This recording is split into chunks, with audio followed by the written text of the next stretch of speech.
नमस्कार मंडळी.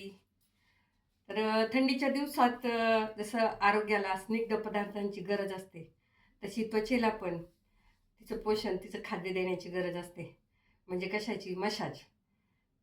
छान तिळाच्या तेलानं म्हणा किंवा मोहरीच्या तेलानं, ज्याला जसा मानवेल तशा पद्धतीनं मसाज केला तर आपली बॉडी पण मस्त रिॲक्टिव्ह होते नाही का, चांगली. आणि कुठे काही छोटे-मोठे ब्लॉकेज असेल, हे असेल तर ते सगळं हे होऊन जातं. तर मी 2 महिन्यातून वगैरे तरी एकदा हे बघा, ही आमची ज्योतिताई आहे. हिला मी मसाजला बोलवत नमस्कार. असते आणि इतका सुंदर मसाज करते ना, की इतकं फ्रेश वाटतं, की बस असं वाटतं अरे बापरे! डॉक्टरांकडे जाऊन एवढे पैसे घालण्यापेक्षा ह्या पोरीला, आणि तिची फी काही फारशी जास्त नाही आहे. व्यवस्थित घेते पैसे, पण मसाज इतका सुंदर करते. आणि आपलं तुमचं सायटिका असू द्या किंवा कुठल्याही हाडांचे दुखणे असू द्या, अगदी स्मूथपणे आणि टेक्निकली, विशेष म्हणजे टेक्निकली मसाज करते. आणि माझी सूनबाई आली ना, तर ती पण तिच्याकडनं मसाज करून घेते.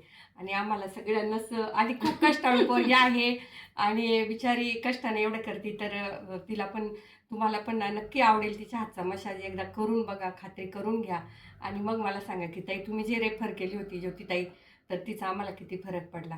तर तुझ्या मसाजनं कुठल्या आजाराला फरक पडतो बरं? भरपूर व्हेरिकोन्स आहे, सायटिकाचा आहे. हं, शिवाय हे कोणताही मेंदूचा आजार असू द्या, हं, हं, कोणाचा हे मायग्रेनचा त्रास आहे. हं, भरपूर असे आजार हं, हं, नॉर्मल होऊन जातात. हं, हं. आणि तू कुठं सिद्धकलामध्ये? मी सिद्धकलाला जॉबला आहे. हां, हां. हां. तिथं पंचकर्म वगैरे पण केलं जातं, पण मला काही एवढं लांब जाणं वगैरे होत नाही. तर मी तिला घरीच बोलवत असते.